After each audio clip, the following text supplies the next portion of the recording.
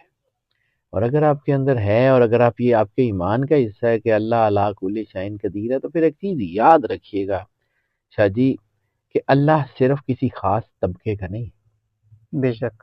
اللہ کسی خاص عہدے کا نہیں ہے، اللہ کسی خاص بندے کا نہیں ہے. آج تک جتنے بندے جو ہے وہ شہید ہوئے ہیں، جتنے گھروں کی جو ہے وہ چیزوں کو نقصان ہوا ہے، جتنے لوگوں کے کفیل گئے ہیں دنیا سے، ان کا کوئی رب نہیں ہے. ان کی ماؤں کی تکلیف، ان کی ماؤں کی آہیں، ان کی ماؤں کی سسکیاں عرش معلیٰ تک نہیں پہنچتی. کہ اللہ صرف کسی خاص جو ہے وہ اسپیکٹرم کا رب ہے، یا کسی خاص بندے کا رب ہے، باقیوں کا نہیں ہے. وہ کلمہ نہیں پڑھتے ہوں گے. اور ایک اور چیز میں آج صرف شاید ریپیٹ ٹیلی کاسٹ ہی آپ کو صرف یاد دہانی کے طور پہ کرا رہا ہوں. میں یہ ساری وہ باتیں ریپیٹ کر رہا ہوں کیونکہ مجھے یہ بالکل رے آف ہوپ لگ رہی ہے. میں نے آپ کو کہا تھا آئی کے، پاکستان اور ارشد شریف، یہ تین ذائچے آپس میں جڑے ہوئے ہیں. یہ بالکل میں آپ نے نے کہا ہے. نہیں جڑے بالکل ہوئے، کہا ہے آپ نے. میں نے نہیں جوڑے، یہ اللہ نے جوڑے ہوئے. یاد رکھیے گا ارشد شریف کا ہر قاتل، ہر مددگار کیفر کردار تک پہنچے گا. یاد رکھیے گا ارشد شریف کے جو ہے وہ اس کے خون سے انقلاب آنا ہی آنا ہے. یاد رکھیے گا ارشد شریف کی والدہ نے جن جن کے نام لیے تھے ان میں سے ایک بھی نہیں بچے گا. اب تو ارشد شریف بھی دنیا سے چلا گیا، مالک کے پاس ہے. وہ بہت شاندار آدمی ہے سر. میں بار بار ایک بات کرتا ہوں کہ میں نے اپنی زندگی میں اگر کوئی ریگریٹ ہے نا تو ارشد شریف سے نہ مل پانے کا ریگریٹ ہے. میں نے ان کی شہادت کے بعد ان کا ذائچہ دیکھا اور مجھے پتہ لگا کہ یار ہی واز سم تھنگ.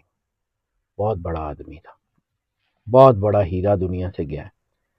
یہ نہیں ہو سکتا کہ آپ کچھ بھی کرتے رہیں اور سارا کچھ آپ کی مرضی سے بھی ہوتا رہے. یہ نیچرز لا نہیں ہے. مکافات عمل کی چکی وہ ہے، جب یہ چلتی ہے تو یہ کسی کو نہیں چھوڑتی، بے شک. کسی کو نہیں چھوڑتی. اس وقت جو حالات بنتے ہوئے نظر آ رہے ہیں وہ ایکسٹرا آرڈنری سپیڈ سے چینج ہوں گے. کیوس مجھے بالکل لگ رہا ہے، مجھے لگ رہا ہے کہ سڑکوں کے اوپر رولا ہوگا. مجھے لگ رہا ہے کہ بہت بڑے بڑے معاملات جو ہے نا وہ اٹھیں گے، اور بہت بڑے بڑے معاملات جو ہیں وہ جو ہے وہ بدلیں گے. حالات بدل رہے ہیں. نیچرز لا. پھر 2025 کی انرجی ہے 9 اور 2026 کی انرجی ہے 1. 9 کے بعد جب 1 آتا ہے تو آل ٹوگیدر سارا سسٹم بدلا جاتا ہے. یاد رکھیے گا. اور پھر ایک اور چیز جو سب سے اہم ہے، جس کا تعلق انٹرنیشنل ہورائزن سے ہے. 2025 میں وہ تمام انرجیز ہیں جو 1941 میں تھی. ٹھیک ہے. 1941 کا چارٹ اور 2025 کا چارٹ بالکل ایک جیسا ہے، بالکل ایک جیسا. 1941 میں سیکنڈ ورلڈ وار ٹریگر ہوئی تھی، بالکل بالکل. ٹھیک ہے. 2025 میں بھی کوئی بڑی جنگ لگنے جا رہی ہے، اور اللہ رحم کرے، اللہ رحم کرے، اللہ رحم کرے. اس خطے میں دونوں بارڈر ہاٹ ہو رہے ہیں، اور اللہ رحم کرے یہ ملک میرا ملک ہے، مجھے اس کی بہت تکلیف ہے.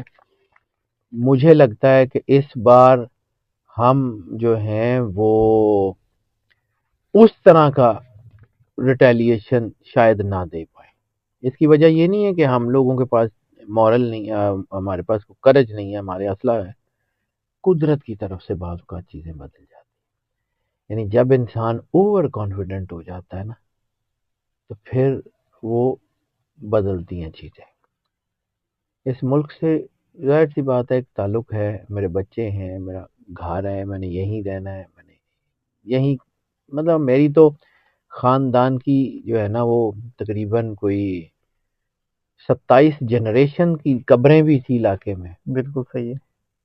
اور میرے خاندان کی 47 جنریشن جو ہیں اس کا مجھے پتا ہے کہ وہ اسی علاقے میں انڈیا پاکستان کے ایریے میں، یعنی پاکستان کے ایریے میں جو موجودہ پاکستان ہے، ہم لوگ وہاں سے نہیں آئے، ہم تو یہیں کے لوگ ہیں. تو یہاں پہ میرے خاندان کی قبریں بھی ہیں، میں نے بھی یہیں دفن ہونا ہے. یہ مٹی جو ہے نا، میرا جسم بھی مٹی میں مٹی ہو کے اسی مٹی میں جائے گا.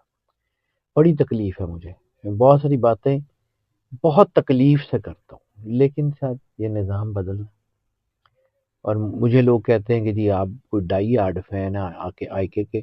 اللہ کو حاضر ناظر جان کے کہتا ہوں میں کسی کا ڈائی ہارڈ فین نہیں ہوں، میں اپنے کاغذ کو فالو کرتا ہوں. میرا کاغذ بتاتا ہے کہ آئی کے از کمنگ، سو میرا کاغذ کہہ دے نہیں آئے گا تو میں ہی ہوں گا، میں ہی اگلا بندہ ہوں گا کہ جی ٹھیک ہے نہیں آ رہا. میری مرضی سے تو نہیں سر ہوتا. آپ نے جیسا بھی کہا، میرا سوال تو کچھ اور تھا، لیکن جیسا آپ نے بھی بات کی کسی مٹی میں جانا ہے اور آپ کی آباء و اجداد کی قبریں بھی ادھر ہی ہیں، تو سر جو حالات اس وقت موجودہ حالات کی میں بات کر رہا ہوں، ہم کیونکہ صحافت سے ہمارا تعلق ہے، بہت سارے لوگوں سے بات چیت ہوتی ہے ہماری، جو سسٹم اب لے کر آ گئے ہیں اور اس کے بعد کہا جا رہا ہے کہ 28ویں ترمیم بھی آ جائے گی، 29 کی ضرورت پڑے 29 بھی آ جائے گی، تو آپ کو لگتا ہے کوئی امید باقی بچی اب؟ 27ویں کے بعد اندھیرا ہے، 28ویں نہیں آتی، اب یہ ریورس ہوں گی. امید مجھے صرف اللہ سے ہے. اگر میں حالات حاضرہ کو دیکھوں تو شاید میں حق بجانب ہوں کہ یار اب تو نظر کچھ نہیں آ رہا، لیکن میرا کاغذ کہہ رہا ہے کہ یہیں سے راستہ نکلے گا. میرا کاغذ کہہ رہا ہے کہ best things happen when you list expect. جب آپ کی ایکسپیکٹیشن ختم ہو جاتی ہے وہاں سے راستہ نکلتا ہے. میرا کاغذ کہہ رہا ہے کہ اب راستہ وہیں سے نکلے گا جہاں دروازہ بھی نہیں ہوا. God has his own plans. اللہ کا پلان بھائی جان، ہم کہتے ہیں نا جی اے بی سی ڈی پلان، تو میں ایک چیز اس یقین کے ساتھ اس نتیجے پہ پہنچا ہوں کہ کائنات میں صرف ایک ہی پلان ہے، that is a plan, a for اللہ.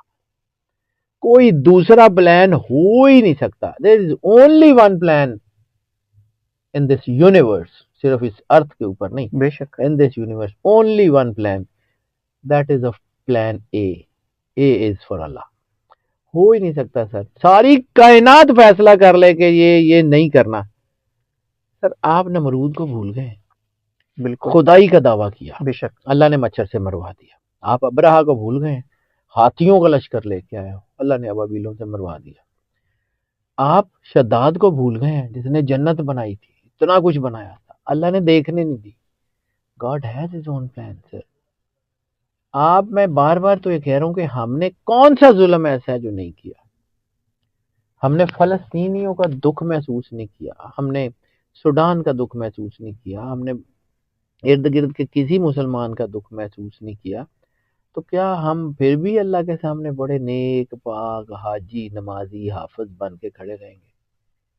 کہیں نہ کہیں اللہ کو بھی پتا ہے کہ یہ کون ہے، ان کی اوقات حیثیت کیا ہے. کہیں نہ کہیں اللہ بھی سارے سب چیزوں کو جانتا ہے. اللہ صرف، میں بار بار کہہ رہا ہوں کہ آپ نے اللہ کو سمجھا کیا ہوا، یعنی سارا کام اللہ رسی ڈھیلی ضرور کرتا ہے، لیکن یہ نہیں ہوتا کہ اللہ چھوڑ دے. شیطان کو بھی ڈھیل دے دیتا ہے کہ جاؤ بہکا لو، لیکن اس کو یہ بھی کہتا ہے کہ میرے جو ہوں گے ان کو نہیں تو بہکا سکتا. بے شک. تو اپنے بندوں کا حفاظت کرنے والا وہ خود ہے. اللہ خیر حافظ، ان کے اللہ سے بڑا حفاظت کرنے والا کون ہے؟ کرے گا نا. بے شک. بالکل ٹھیک ہے. بہت بہت شکریہ سر، ویلکم. بہت اچھا لگا آپ کے ساتھ ویلاگ کر کے sir. Thank you so much for your time sir. ناظرین، سب سے پہلے تو حیدر جعفری صاحب کا ہم نے شکریہ ادا کیا، انہوں نے وقت دیا اور جو باتیں کی میں اس سے 100% متفق ہوں، 100% اتفاق کرتا ہوں. جعفری صاحب کے علم کی وجہ سے ان کے پاس ہم آئے ہیں. آپ کتنا اتفاق کرتے ہیں، آپ کیا سجیشنز دیتے ہیں، ہمیں کامنٹ سیکشن میں ضرور بتائیے گا. یہاں ہمارے ویلاگ کا وقت ختم ہوا. مجھے اور سید حیدر جعفری صاحب کو دیں اجازت. آخر میں ہمارا وہی پیغام ہے، مسکرائیں، پیار بانٹیں اور اپنے آس پاس کے لوگوں کا خیال رکھیں. اللہ حافظ.